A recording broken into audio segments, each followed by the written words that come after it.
Bueno, intentaré resumiros un poco el funcionamiento de esta herramienta GeoCommons, cuya idea fundamental es la creación automática de mapas con datos que llevan asociados localizaciones geográficas muy concretas. Entonces accedemos al servicio de geocommons.com en el que me he registrado previamente y tiene dos herramientas fundamentales, el Finder y el Maker. El Maker no parece que esté demasiado desarrollado, pero el Finder es el que yo creo que tiene bastante interés, aunque luego desde el Finder terminamos trabajando sobre el Maker. Veis un poco la filosofía cuál es. Bueno, en un principio el Finder tiene ya localizados tablas de datos a lo largo y ancho del mundo, clasificados en distintas categorías. Y estos datos que han sido rastreados por la red en algunos casos y subidos por usuarios en otros, pues se convierten en mapas de forma automática y son mapas que ya podéis consultar con una navegación muy simple. Pero no me interesa esto hoy. Me interesa ver cómo nosotros podemos crear nuestros propios mapas. Bien, si seguimos hacia abajo en la pantalla, nos solicita un archivo CSV, que es simplemente un archivo de texto separados, con campos separados por coma, que vosotros tendréis que haber construido previamente. En mi caso ya he explicado un poco en el post qué es lo que he hecho, y si queréis visualizar cuál ha sido el resultado, aquí tenéis el archivo, en el que hay una primera fila con los nombres de los campos, con yo he recopilado datos estadísticos de algunas poblaciones importantes de la provincia de Córdoba, como la superficie, la población total, la población de menores de 20 años, etcétera, etcétera. Y luego una serie de filas en las que aparecen las distintas localidades con esos datos que mencionaba la cabecera, separados por comas. Claro, como se va a construir un mapa, pues es imprescindible que aparezcan dos campos dentro de los datos que recogemos de cada uno de los ítems, que son la latitud, campo lat, y longitud, campo long. ¿De acuerdo? Entonces, cada una de las filas, en este caso, cada una de las poblaciones, finaliza con la latitud y longitud de esa localidad concreta. Bien, esta es la estructura, veis que es muy simple, que no hace falta ningún tipo de conocimiento informático extra para construir un archivo de estas características, y le he llamado con un nombre terminado por extensión CSV.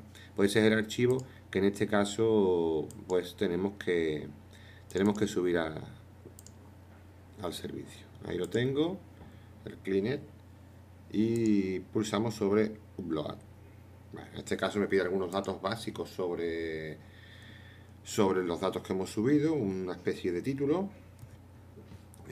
Ponemos, por ejemplo, pueblos cordobeses. Podemos asignar tags, evidentemente. En este caso, por ejemplo, Córdoba. Y una pequeña descripción sobre qué es lo que contiene esa tabla de datos. Salvamos los datos.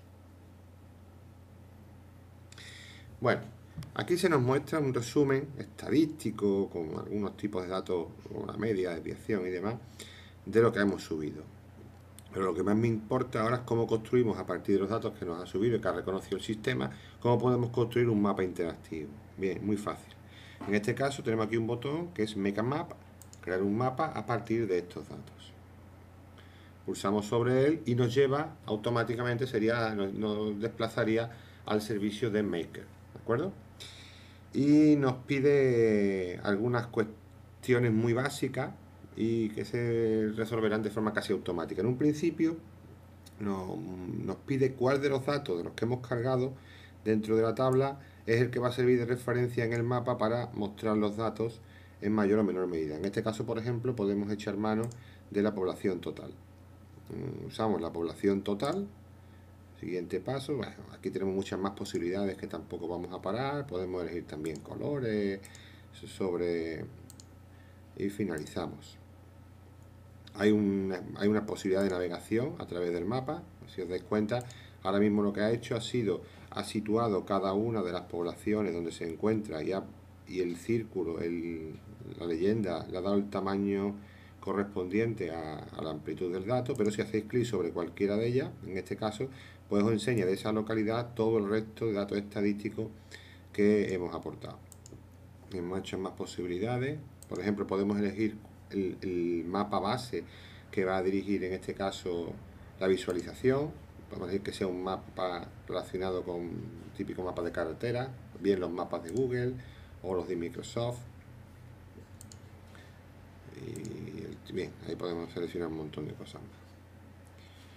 Y más cosas. Bueno, por ejemplo, en un momento determinado podéis eliminar esta visualización,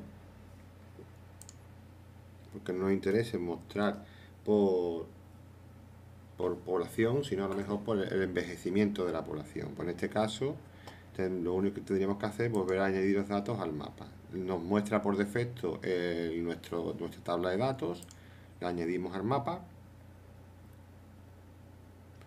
carga los datos sobre el mismo y ahora, en vez de elegir, vamos a elegir, por ejemplo, en vez de elegir la población total como hicimos antes, elegimos que el mapa se base en la población, porcentaje de población mayor de 65 años. Hacemos algo muy similar a lo anterior y si os dais cuenta el mapa cambia sustancialmente. Si os dais cuenta, en las zonas más cercanas a la capital la población no está tan envejecida como en estas zonas que son más lejanas y geográficamente probablemente más aisladas. ¿Veis? Siempre en cada una de las poblaciones, Peñarroya por uno, podemos acceder a los datos estadísticos.